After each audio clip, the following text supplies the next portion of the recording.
I'm Sarah. I'm going to talk about the rise of social media news and how it has lowered the quality of news accessible. By social media news, I'm talking about internet news that you see every day on Snapchat, Facebook, not stuff that you see in the newspaper, mainly like entertainment stuff. I'm going to prove this by going over 3 main points: that most people are getting their news from social media, that social media is designed to be engaging and convenient, and that social media news is free, so there's less journalistic integrity. On to my first point, that most people are getting their news from social media. According to a survey by the Pew Research Center and the John S. and James L. Knight Foundation, a majority of U.S. adults, 62%, get news on social media, and 18% do so often. The same Pew Research Center publication found that 2/3 of Facebook users get their news on the site, nearly 6 in 10 Twitter users get their news on Twitter, and 7 in 10 Reddit users get their news from Reddit. This basically means that a majority of social media users are getting their news from the sites they're using: Facebook, Twitter, Reddit. My second point is that social media news is more interesting and targeted for fast consumption.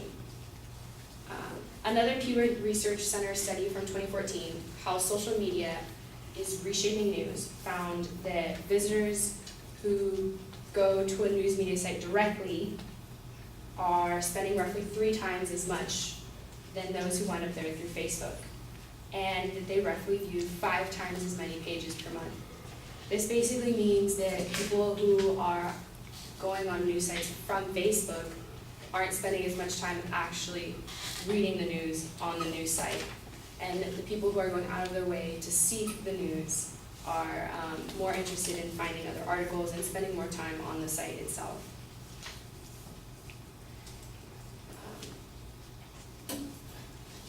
I know that a lot of cute videos of dogs being rescued and stuff are easier to watch, and it's just more convenient to swipe through your feed and stop, watch a video a little bit, and then move on, than going to find an article about Congress or something that just happens to be a little more relevant and interesting to what I'm interested in reading about. People are more likely to want to read stuff that's relevant to them, and maybe something that your friend is interested in that you're also interested in on Facebook is going to be a little more relevant to you. According to another Pew Research Center survey, News Use Across Social Media Platforms 2016, only 15% of Facebook users also get their news from print sources. So this basically means that Facebook users are mostly reading Facebook, and they're not reading other journalistic news. This instant social media news is easier to access than a newspaper. Social media, it's in your face, it's on your feed, you can see it all the time. But other news outlets, they have to be sought out. Either you have to have a newspaper subscription, a magazine subscription, or you have to pay to get on the Wall Street Journal and New York Times website. They're not always free. There's always paywalls or something. The Pew Research Center, also, that same survey, also found out that roughly 2/3 of Facebook users are mostly getting their news online when doing other things online. So it's like a I'm already there, convenience kind of thing. They're not really going out of their way at all. They're not going to find some quality news that they're interested in. They're just going to, get what they get. My third point is that because social media news is free, there's less journalistic integrity. Internet news, for the most part, that you find on social media tends to be free, and it means that also, almost anyone can publish whatever they want. You can't always trust the internet. In a fellowship paper by Joanna Veku for the Reuters Institute at the University of Oxford, she writes, "The internet has made publishing open to everyone. There are no more costs of reproduction and distribution. When there is decreased cost of production and distribution, there is democratization of media," which isn't necessarily a bad thing. But it also means that anyone can publish themselves. They don't need to be professional journalists. And when you have professional journalists, they need incomes, they need to make bills, and they need to make ends meet. And that means that quality journalism depends on money, and you have to pay for the quality journalism that you're reading. To conclude, I hope that you can see the rise of social media has lowered the quality of news available, because most people are getting their news from social media. The social media news is designed to be engaging and convenient, and social media news is free, so there's less journalistic integrity.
All right, well, the proposition's clearly stated at the beginning. There's a preview, so we're in good shape at the start of the speech. It's well organized in the body of the speech also. I thought you explained things pretty well as you went along. There's a lot of data that you present that is statistical in nature, but the inferences that you draw from that data, I think, are sometimes a little bit more generous than what the data actually supports.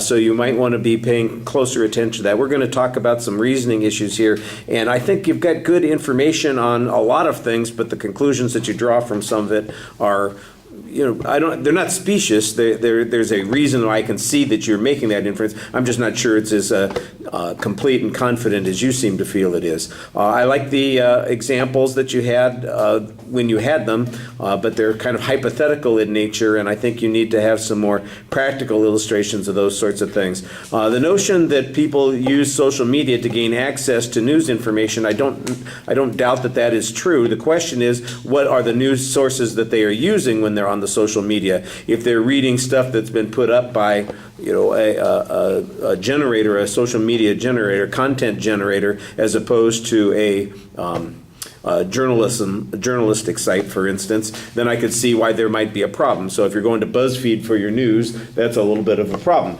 But if there's an article posted on Facebook that's from the New York Times or Wall Street Journal, like you said, then the issue becomes, like you were talking about, well, how much time are they spending on it? And I think that there are some inferences that you're making there that might not be sustainable given the evidence that you've got. Although I understood the argument that you're making there, I thought you explained it pretty well.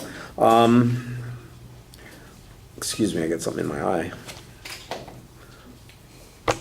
I was a little concerned that the first 6 citations that you had all came from the same source, and then it wasn't until we got near the end that we actually had some other piece of information. The Pew Research Group is providing you with most of your statistical information. It's not until we get near the end of the argument that we hear some testimony from people who have some more insight onto this particular subject, and I think you need a little bit more diversity. Like I said, you're a little dependent on the numbers to make the inferences that you're making. I thought there was a really nice summary at the end of the speech that reminded us what the argument was. So generally solid. I do think that you got to be a little bit careful about some of the inferences, and I think you need a little bit more diversity in the evidence, although you had some very good statistical data. All right, thank you.